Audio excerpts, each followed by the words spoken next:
앞에 우리를 세워주심을 감사합니다. 육을 가진 우리가 영이신 하나님과 교제할 수 있는 정말 상상할 수 없는 축복을 저희들이 받았음을 감사합니다. 이제 하나님께로부터 받은 복 있는 자의 삶을 저희들이 온전히 살아낼 수 있도록 성령님 날마다 우리를 주관하시고 우리의 삶을 지도하시며 인도하여 주시기를 원합니다. 오늘도 예배할 때 하나님의 말씀이 깨달아지는 저희들 되게 하시고 말씀을 통하여 우리에게 개개인에게 말씀하시고자 하시는 그 말씀의 의도가 알아지는 우리 모두가 되어질 수 있도록 하나님의 지혜를 우리 가운데 허락하여 주옵소서. 종을 붙드시고 주의 성령의 기름 부음으로만 채워 주옵소서. 예수님의 이름으로 기도드립니다. 아멘. 오늘 말씀은 이제 요셉과 그 형제들의 이야기입니다. 지난 시간까지 어떤 일이 있었냐면 이제 전 세계에 7년 풍년이 있었고 풍년이 끝난 이후 바로 왕이 꿈을 꾼 것처럼 7년 풍년 이후에 흉년이 아주 극심한 흉년이 왔습니다. 앞에 풍년을 다 잊어버릴 만큼 흉년의 강도가 아주 강하였습니다. 그래서 가나안 땅에도 이제 곡식들이 다 사라져서 이제 야곱이 그 형들을 통하여서 아들들을 통하여 애굽에 가서 곡식을 사오게 하는 일이 1차적으로 있었습니다. 그때 이 요셉은 형들에게 스파이다, 정탐하러 왔다라는 정말 얼토당토 않은 누명을 씌워서 형제 중에 하나인 시므온을 감옥에 가두어 놓고 너희들이 진짜 정탐꾼이 아니라면 너희 막내를 데리고 와라. 다음에 쌀을 사러 올 때는 막내 베냐민, 즉 자기 엄마가 낳은 친동생이죠. 배가 똑같은, 우리가 본 이제 야곱의 가정은 배다른 형제들이 12명이 있는데 바로 밑에 베냐민만 한 엄마에서 태어난 요셉의 진짜 형제인 거죠. 그러니까 그 베냐민을 데리고 오라는 거야. 베냐민을 데리고 오면 너희가 정탐꾼이 아닌 것을 내가 인정해 주마. 그 소리를 듣고 이들은 쌀을 가지고 돌아오는 길이었습니다. 돌아오다가 길이 머니까 하루에 갈 수 있는 길이 아니니까 주점에 들려서 이제 쉬어가는 길에 그 나귀들에게 양식을 주려고 쌀자루를 열어보니까 돈이 들어있는 거예요. 쌀값으로 지불했는데 그 돈이 도로 들어있는 거예요. 그래서 나머지 쌀자루를 전부 보니까 전부 돈이 그대로 들어있는 거야. 그러니까 이들은 이제 큰일 났다. 이게 어떻게 된 일이냐 하면서 그래도 이제 집으로 와야 되겠기 때문에 집으로 돌아와서 다시 쌀을 사러 가는데 못 가는 거예요. 하나는 이번에 갈 때는 막내 베냐민을 데리고 가야 되기 때문에 가는데 아버지가 베냐민을 못 준다는 거예요. 왜? 요셉을 잃어버렸기 때문에 베냐민마저 잃어버릴까봐 야곱이 못 준다. 이제 못 내주는 거예요. 그러는 동안에 벌써 양식은 다 끝이 난 거예요. 어느 정도로? 벌써 애굽을 2번이나 갔다 올 만큼 시간이 지났는데도 야곱은 이제 그 베냐민을 못 내주는 거죠. 그러면 이들이 어느 정도로 먹고 살았는지를 알 수 있죠. 정말 겨우 그냥 쌀 요만큼에 물은 이만큼 부어서 정말 밥이 아니라 거의 죽을 먹고 살 만큼 이들은 살았을 거예요. 지금 그 상황에 지금 이야기가 시작되어지는 거예요. 여러분, 우리는 지금 하나님이 선택한 백성이에요. 지금 이스라엘은 하나님이 선택한 백성이고 야곱 가문은 하나님이 선택한 특별 가문이에요. 그런데 하나님이 선택한 이스라엘 땅과 야곱 가문은 지금 기근 때문에 고생을 하고 하나님이 선택하지 않은 저 애굽 땅은 지금 풍요로운 거예요. 전 세계를 향하여 쌀장사를 하면서 전 세계에 있는 경제를 지금 마구 끌어담는 거예요. 우리가 볼 때는 하나님을 믿지 않는 저들은 점점 잘 되고 믿는 우리는 점점 기근 속에 들어가는 그런 양상을 지금 띠고 있는 거예요. 우리는 하나님이 하시는 일을 다 이해할 수가 없어요. 알 수 없어요. 이해한다면 그건 하나님이 하시는 일이 아닌 거예요. 그래서 우리는 하나님이 하시는 일을 다 이해할 수 없기 때문에 우리가 하는 일은 믿는 거예요. 신뢰하는 거예요. 하나님을 어떤 일을 하든지 나는 너를 믿어라고 얘기할 때는 그 상대가 내가 이해되든 이해되지 않는 일을 하든 우리가 믿는다고 할 때는 그냥 믿어주는 거예요. 하나님은 우리에게 그걸 원하는 거예요. 나의 하는 일을 너희들은 다 알 수 없어. 왜? 내 생각과 너희 생각은 다르니까. 우리는 2023년도 요거밖에 몰라요. 2023년 전체도 몰라요. 지금 내 눈앞에 있는 이거, 여기에서 조금 더 나가 우리가 아는 건 그것뿐이에요. 우리의 지난 날도 우리는 완벽하게 해석이 안 되는 거예요. 그럴 것이다, 그럴 것이다지. 근데 하나님은 태초부터 이 땅의 마지막 날까지 창조하신 분이기 때문에 다 알고 계시는 거예요. 거기에 맞춰서 지금 세상 경영을 하는 거거든요. 마지막 그 시간에 맞추어서 전 세계를 경영하고 계시니까 우리는 그분의 뜻을 헤아릴 수가 없는 거야. 그분의 하시는 일도 이해가 사실은 안 되는 게 정상이거든요. 이해돼서 되는 게 아니라 안 되는 게 사실은 정상이에요. 왜? 그분은 끝을 알고 끝이라는 그 시간표에 맞춰서 사람을 경영하고 사건을 경영하고 계시는데 우리가 어떻게 그분의 하시는 일을 다 이해할 수가 있어요. 그래서 우리는 그냥 신뢰하는 거야. 어떻게? 하나님이 하시는 모든 일은 옳습니다. 아멘. 하나님은 언제든지 옳습니다. 풍년도 옳습니다. 흉년도 옳습니다. 그게 우리들의 자세인 거예요. 그래서 저는 오늘 새벽에 어제까지 오후 메시지를 쫙 했어요. 그러다가 오후는 이렇게 풀어야 되겠다 했는데 새벽에 갑자기 말씀을 아침에 일어나서 요즘은 또 제가 제 몸은 서머타임도 안 타요. 제 바디 시계.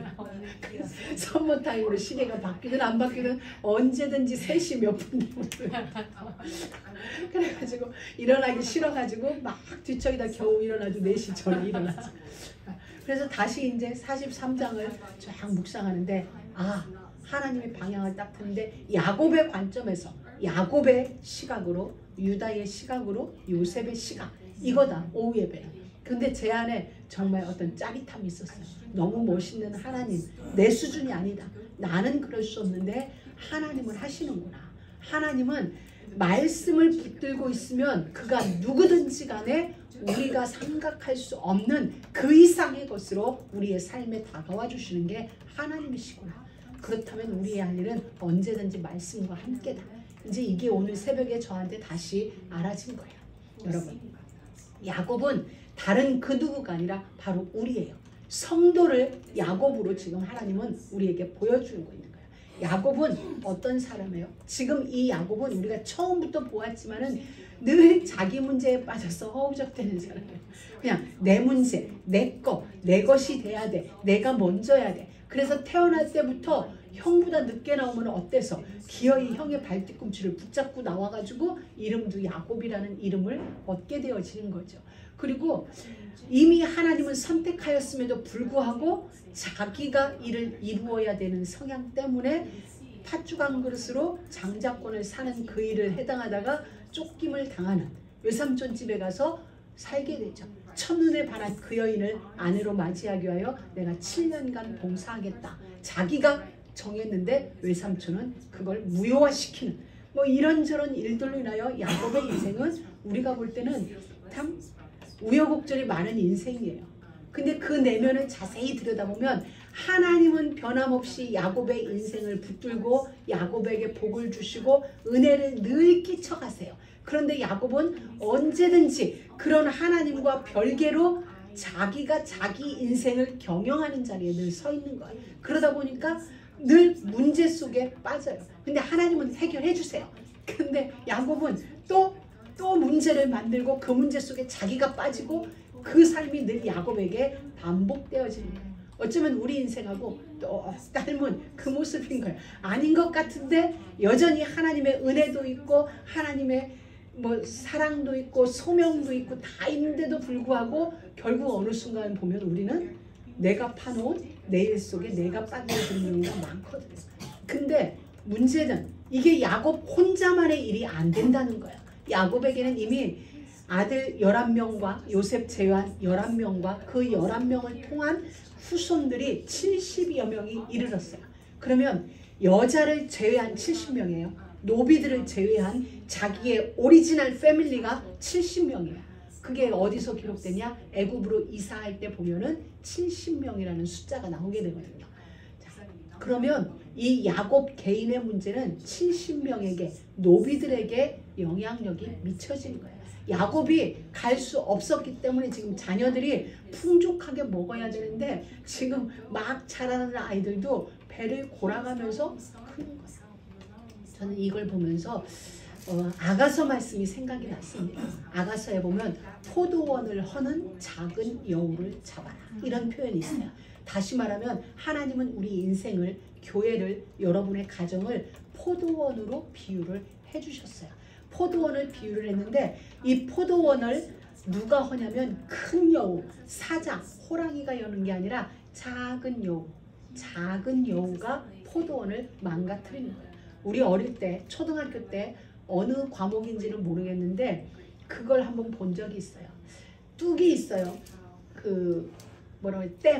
댐이 무너지는데 처음에는 요만한 구멍이 있어요. 그래서 손가락, 한 친구가 손가락으로 막죠. 손가락으로 막는데 손가락으로 막아지지 않으니까 주먹으로 막고 이렇게 막고 결국은 뚝이 무너져요. 어디서부터? 요만한 구멍에서부터 시작되어져요. 하나님은 우리에게 그걸 말씀해 주고 계세요. 우리는 작은 건 간과하기가 쉬워요. 작은 건 놓치기가 쉬워요. 야곱이 바로 그거였어요. 야곱을 통해서 하나님은 우리에게 작은 걸 주의하라는 거예요. 죄가 작은 것 같은데 죄라는 건 작지 않아요. 우리에게 있는 불신앙은 작은 것 같지만 작지 않은 이유가 뭐냐면 죄의 성질은 확장성이 있어요. 어떻게 표현할까요?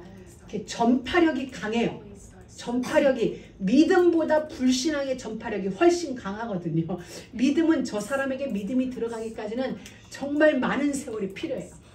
많은 시간이 소요돼요. 근데 불신앙이 전파되는 건 삽시간이에요.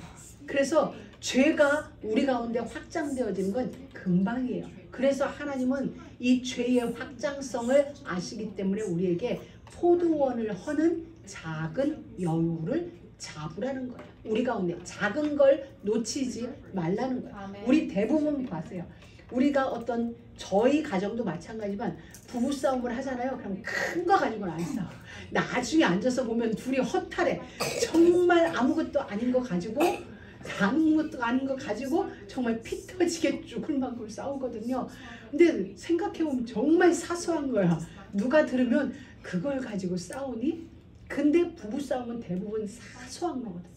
하나님은 우리에게 그걸 주의하라는 거예요. 사단은 우리에게 처음부터 이만한 걸 가지고 꽝 때리는 게 아니라 아주 작은 걸 용납해요.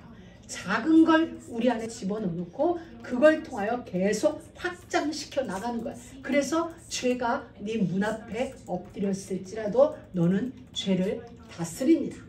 그러면서 적은 누룩이 온 덩이에 퍼진다고 말씀을 해주시는 작은 거예요. 지극히 작은데 여러분 우리는 알고 있어요. 솔로몬의 멸망 이유를. 솔로몬은 우상 숭배 때문에 망했다고 이야기를 해요. 그 말도 맞아요.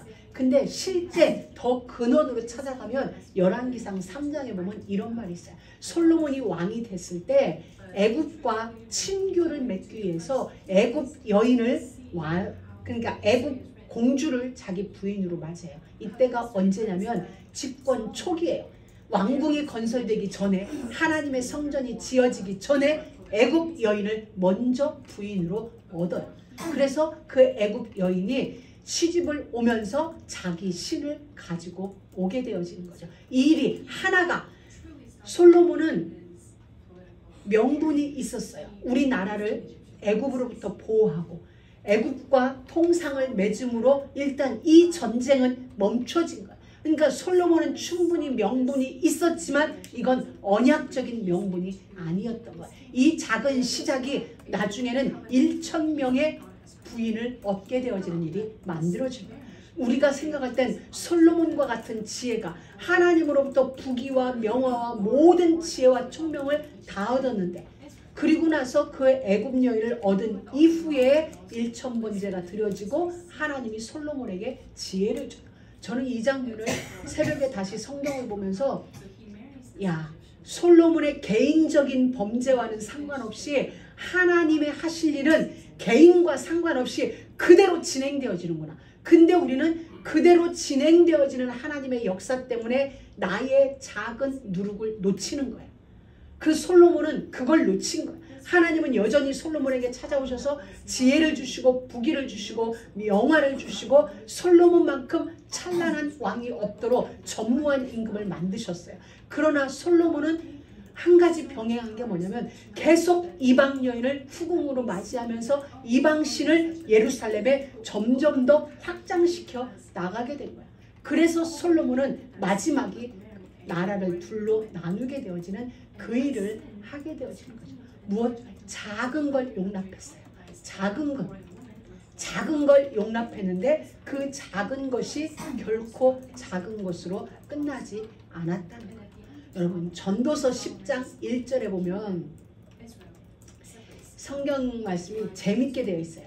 전도서 10장 1절, 여러분 요즘 한글 성경으로 한번 읽어보세요. 어떻게 되냐면 작은 파리 하나가 향수병에 폭 빠졌어요. 작은 파리가 향수병에 빠져서 죽은 거예요. 그러면 그 향수는 쓸 수 있나 쓸 수 없냐?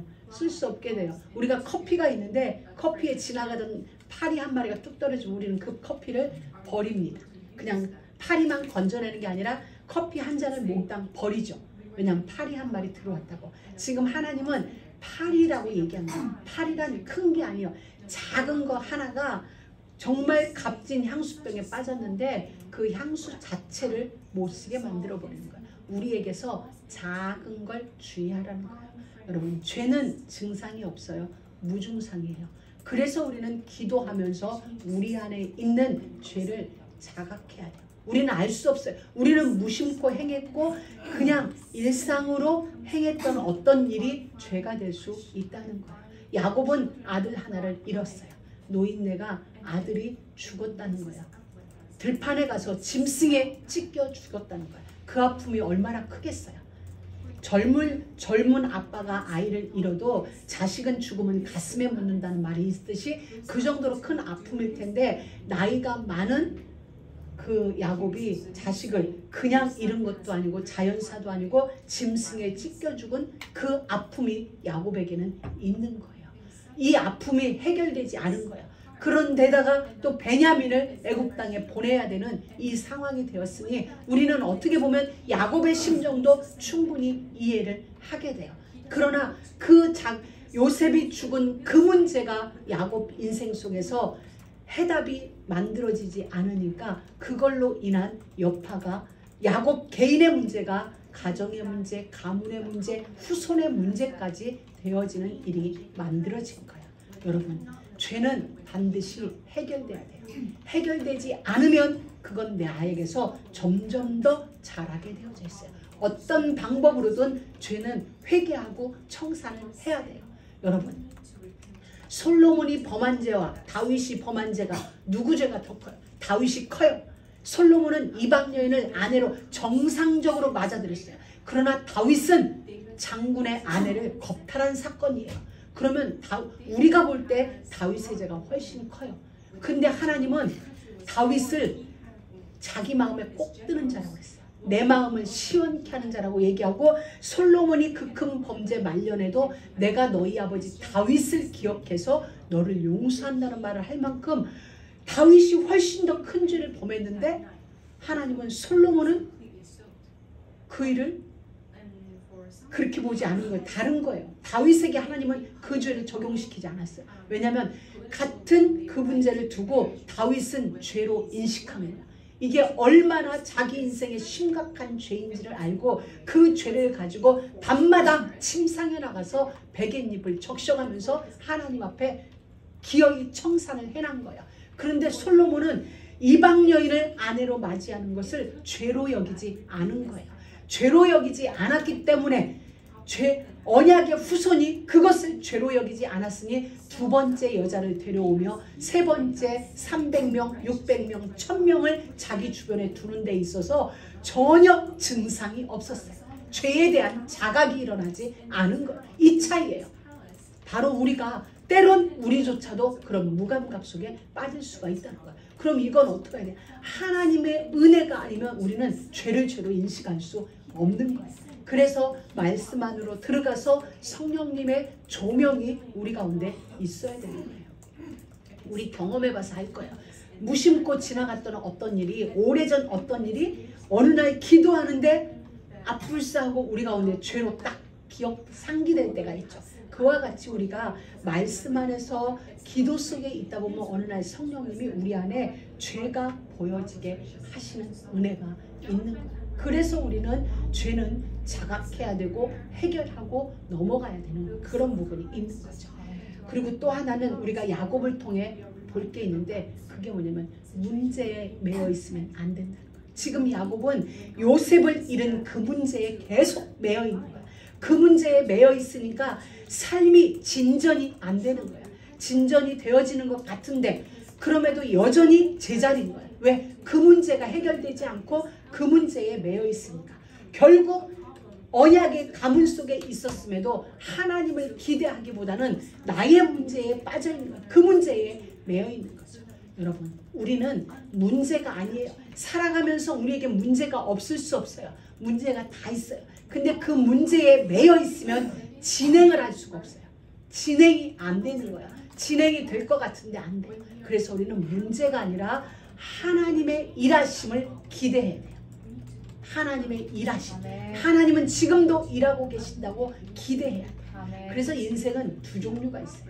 문제를 보고 두려워하는 자, 또 문제 넘어서 우리 인생 속에 기이한 일을 행하시는 하나님을 보는 자.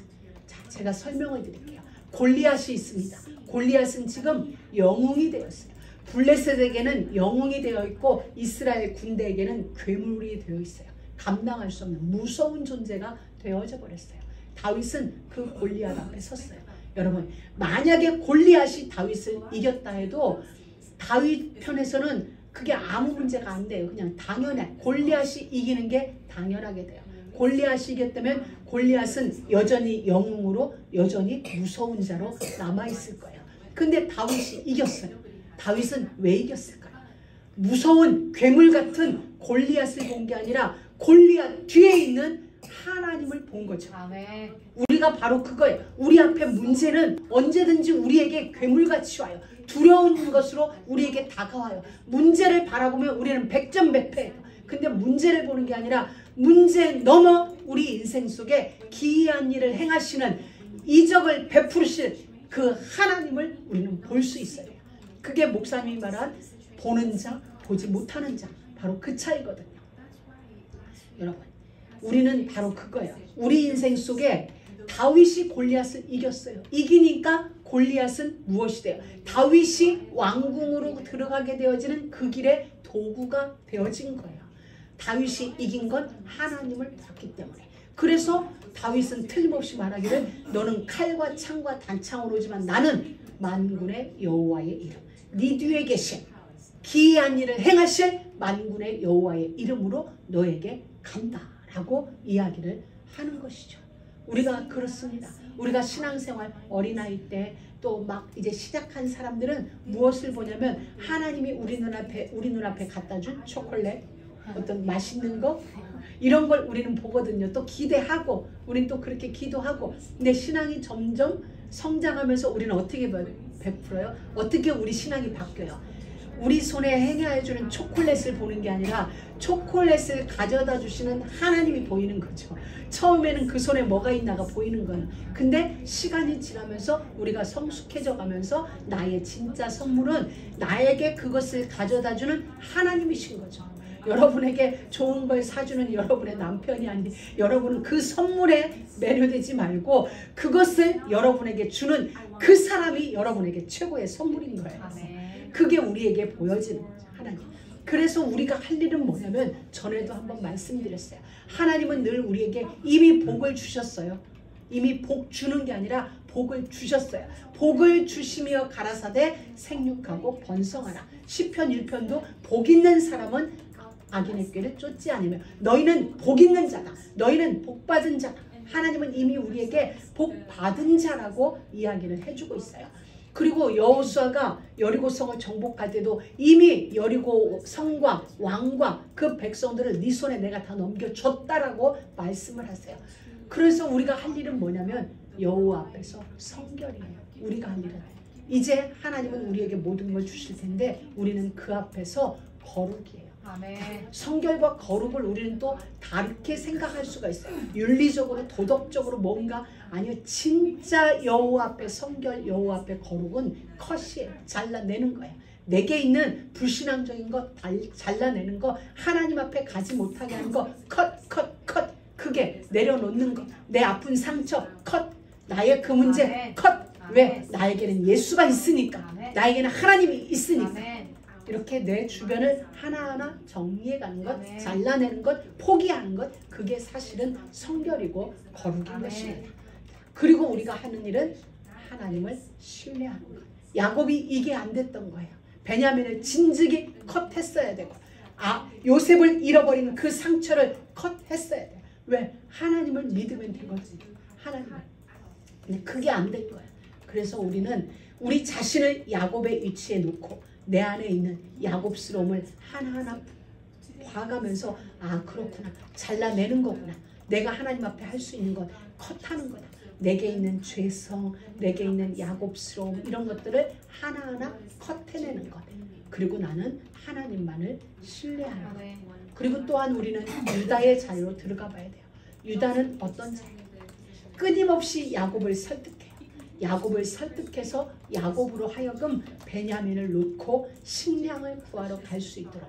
여러분 사실은 가야 돼요. 가야만 요셉을 만날 수가 있어요. 가야만 시므온, 감옥에 갇혀있는 또 다른 아들 시므온을 건져낼 수 있는데 그게 보여지지 않은 거예요. 왜? 내 문제가 크니까, 내 아픔이 크니까 내 아픔 넘어 다른 2차적인 3차적인 문제는 안 보이는 거예요. 여러분 그렇잖아요. 우리가 지금 내 것이 정말 심각하면 옆에 있는 사람이 아무리 큰 아픔 속에서도 안 보여지는데 내게 제일 아프거든. 내게 제일 크거든. 내 문제가 제일 심각해. 근데 자세히 보면 지금 야곱은 이미 요셉은 없어진 거예요. 그러면 포기해야 돼요. 어차피 죽은 아들 내가 거기에 매여서 끙끙거리는 아들 그 아들 안 살아와요. 그러면 내가 지체할수록 지금 살아있는 야곱 입장에서 살아있는 또 다른 아들 시므온이 감옥에서 계속 고생하고 있는데 그 생각이 안 나오는 거예요. 우리가 때로 사단은 우리에게 한 문제에 집착하면서 다른 걸 보지 못하게 하는 거예요. 우리로 하여금 주변을 살필 수 없는 시야로 만들어버리는 거예요. 우리는 그게 아니라 정말 우리에게 말씀으로 설득하고 상황으로 설득하는 하나님의 설득에 포기해야 됩니다. 지금 유다는 그 일을 하는 거예요. 끊임없이 설득하는 거예요. 누구? 야곱. 하나님은 말씀으로 우리를 설득하고 계세요. 주변 환경을 통해 우리를 설득하고 계세요. 때로는 우리 알면서도 거부할 때가 있죠. 하나님이 그럴 것 같은데 우리는 그냥 우리가 이렇게 버티는 게 종종 있거든요. 자, 그러하듯이 우리가 누군가에게는 유다가 되어줘야 돼요. 우리는 누군가에게 또 설득하는 작업을 해야 돼요. 내가 유다의 위치에서 내가 야곱의 자리에서 설득을 받는 그 순간도 있고 또한 내가 유다의 자리에 서서 내 주변에 또 다른 야곱에게 설득해 주는 거야. 끊임없이 말씀으로 설득하며 그 문제에 그 상처에 그 아픔에 매여 있으므로 지체되어지는 인생의 모습을 볼 수 있도록 설득해 줘요. 언제까지? 끝까지. 그가 포기할 때까지, 놓을 때까지. 포기라는 것은 더 좋은 곳으로 향하는 거지 잃어버리는 게 아니거든요. 여러분 진짜 오늘 집에 가거든 꼭 천국의 사냥개라는 그 시를 한번 읽어보세요. 그 시에 보면은 정말 감동적인 게 뭐냐면 처음에는 우수 하나님을 사냥개로 표현했으니까 그런데 그 내용에 이런 게 있어요. 네가 잃어버린 것, 네가 포기한 것 그거 다 없어진 게 아니라 나에게 다 쌓아놨다는 거예요. 우리는 믿음으로 포기한 것 같은데 하나님은 그걸 흐르는 강물에 던진 것 같은데 그게 아니라 내 안에 다 쌓아놨어. 다시 말하면 이런 표현이에요. 하나님에게는 개인 사물함이 다 있어요. 여러분 사물함이 다 있어서 여러분 어느 날 예수 믿다가 이거 아닌 것 같아 하고 탁 내려놨어요. 근데 내려놓는 순간 주님은 그걸 갖다가 그 사물함에 딱 넣어놓는다는 거예요. 그리고 어느 날 우리가 주님 앞에 딱 진짜 믿음으로 주님 앞에 가보면 그 사물함 속에 내가 버린 게 다 있는 거야. 다 들어있는 거야. 안전하게 보관되어 있는 거야. 강도에게 빼앗기지 않고. 여러분이 글씨를 한번 쫙 읽어보세요. 영어로도 된 게 있고 우리 한국말로도 번역되어 있는 게 나와 있습니다. 자, 그럼 이제 우리는 유다가 되어서 누군가를 설득하는 그의, 또 우리가 설득을 당하고, 이제는 누구예요? 요셉이에요. 야곱의 형제들은 요셉을 만나야 돼요. 만나야 살아요. 만나야 살고 만나야 길이 열려지게 돼 있어요. 그게 안 믿어지니까, 하나님의 일하심이 보여지지 않으니까.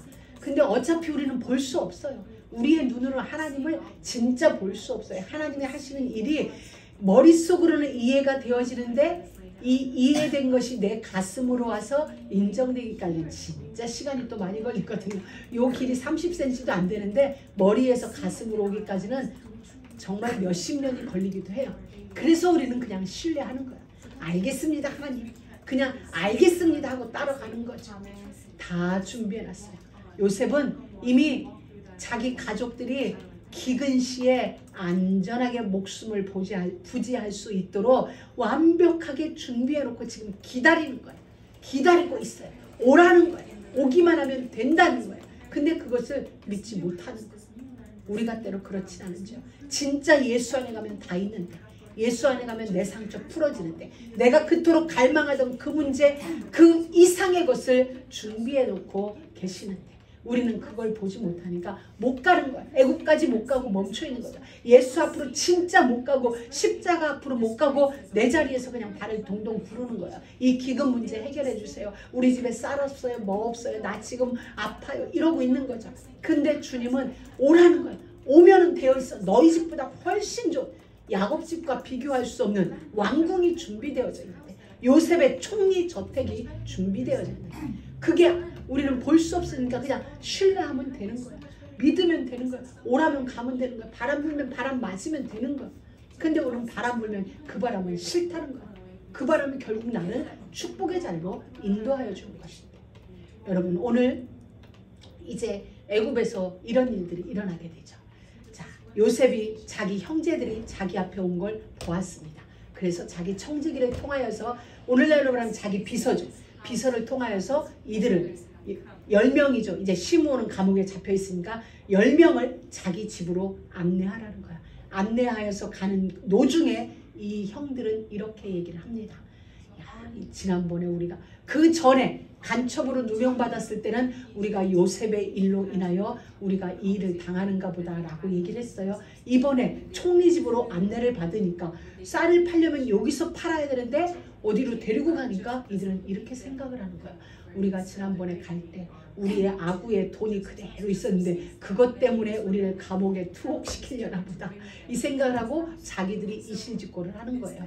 지난번에 우리가 갈 때 쌀자루를 풀어보니까 거기에 돈이 다 들었습니다. 그건 절대 우리의 일이 아닙니다. 그래서 그 돈 그대로 가져오고 요번에 쌀 돈도 그대로 가져왔습니다. 이야기하니까 청지기가 이렇게 얘기해요. 그 돈은 우리는 누가 줬는지 모릅니다. 얘기하니까 너희 하나님이, 그리고 너희 아버지의 하나님이 재물을 너희 자루에 넣었다. 여러분 요 부분 여러분 빨간 걸로 줄치고 한번 묵상해 보세요. 돈을 자루에 넣은 게 누구예요? 요셉이에요. 요셉의 명에 의해서 그 돈은 자루에 넣어졌어요. 근데 그 청지기가 이렇게 말을 해요. 너희의 하나님, 너희 아버지의 하나님. 그러면은 이 청지기는 지금 야곱의 하나님을 이야기하는 게 아니라, 한 나라에서는 임금을 아버지라고도 표현을 하죠. 그럼 너희 아버지의 하나님이라는 것은 요셉을 가리켜서 아버지라는 표현을 쓴 거예요. 왜? 요셉이 지금 그 나라의 절대 주권자거든요. 여러분, 그러기 때문에 무슨 꿈이 해결돼요? 해와 달과 11별이 절하는 꿈이 완성되어지는 거예요. 너희 아버지의 하나님이 재물을 너희 자루에 넣어서 너희에게 준 것이다. 그러므로 2번 꿈을 꿨죠. 볏집단이 절하는 꿈, 해와 달과 11별이 절하는 꿈. 모든 형제들 위에 아버지와 같은 존재로 지금 요셉은 이 자리에 서 있는 거예요.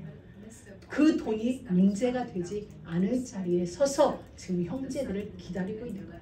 사랑하는 믿음의 가족 여러분, 진짜 우리가 예수 안으로 들어가게 되면 이 땅에서 가장 좋아하는 그게 문제가 되지 않을 그 자리에 서 있는 거예요. 요셉은 형들이 살아온 그 돈 문제 안 돼요. 그걸 10배로 줘도 요셉은 끄떡 안 해요. 받아도 문제 안 되고 받아도 더 부자 되지 않고 안 받고 돌려줘도 그것 가지고 머리털 끝 하나도 움직여지지 않을 게 요셉의 위치예요. 우리 하나님은 그런 하나님이에요.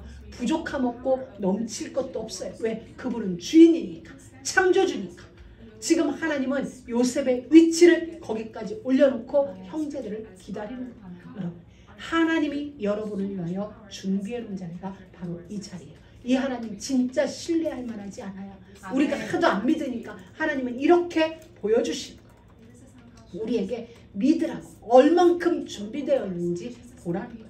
바로 구원은 이와 같이 내가 포기하는 순간 우리의 삶에 이루어져요. 내가 귀하게 생각하는 그것을 놓는 순간 이루어져요. 여러분 한번 돌아봅시다. 지금 야곱 가정은 지금까지 불화한 거예요. 사실은 그 옛날부터 출발부터 불화했죠. 결혼할 때부터 불화는 시작되어졌어요. 왜? 라헬을 얻고 싶었는데 레아를 줬으니까. 그래서 또 라헬을 7년 봉사해서 데려왔어요. 라헬만 사랑해요. 자매, 정말 친자매인데 전쟁 같은 삶을 살아요. 여기서 자식들이 태어나요. 자식들끼리 불화해요. 그럼 야곱 가정은 지금까지 불화했어요. 자녀들도 불화했어요. 화평한 적이 없어요. 그런데 기근이 일어났어요. 여러분 이 모든 것 결국 야곱은 놓아서는 안 될 베냐민까지 놓는 일이 벌어졌어요. 여러분 이 세 가지 다 좋은 일이에요? 안 좋은 일이에요? 안 좋은 일이에요. 왜? 가정이 지금까지 불화했으니까. 그래서 거기에다가 또 흉년까지 경제 공황까지 들이닥쳤죠. 그리고 정말 자기는 인생 말년 그래도 베냐민 보면서 위로받으며 살려고 했는데 그 베냐민도 떠나보내야 하는 상황에 이르렀으니까 이 모든 일 좋은 일이 아니에요. 안 좋은 일이에요. 세상 말로 말하면 악재가 계속 겹치는 거예요.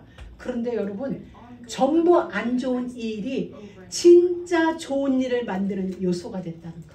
이게 하나님의 모략이에요. 여러분 정말 이해되세요? 다 안 좋은 일인데 이 모든 게 세상 사람들이 상상할 수 없는 진짜 좋은 일, 누구도 부인할 수 없는 진짜 좋은 일을 만드는 요소가 되어졌어요. 도구가 되어졌어요. 그래서 우리가 할 건 뭐냐면 하나님은 이걸 보여주면서 너 붙들고 있는 거 붙잡고 있어야 되겠니? 놓아야 되겠니? 우리한테 그거 말해주는 거예요. 그걸 놓아야 구원의 일이 이루어져요. 하나님이 아들 예수를 포기할 때 우리에게 구원이 이루어졌어요. 아들 예수님이 하늘의 영광을 포기할 때 우리에게 구원의 일이 이루어졌어요. 아브라함이 이삭을 포기할 때 둘 다 믿음의 조상이 되어지는 반열에 들어갔어요. 이삭이 우물을 포기할 때 르호봇이라는 축복이 주어졌어요. 야곱이 베냐민을 포기하고 진짜 포기할 때 엘베델의 하나님을 만나게 되죠. 요셉도 아버지가 입던 자색옷, 아버지가 자기에게만 입혀줬던 자기옷, 자색옷, 그걸 요셉은 포기 못했어요. 포기 못하니 강제로 벗겨졌어요. 강제로 포기당한 거야. 자의가 아니에요. 근데 그걸 포기하고 나니까 진짜 복이 온 거예요. 가문을 살리는 복이 요셉에게 온 거죠. 포기라는 건 바로 이겁니다. 우리 모두를 살리는 거.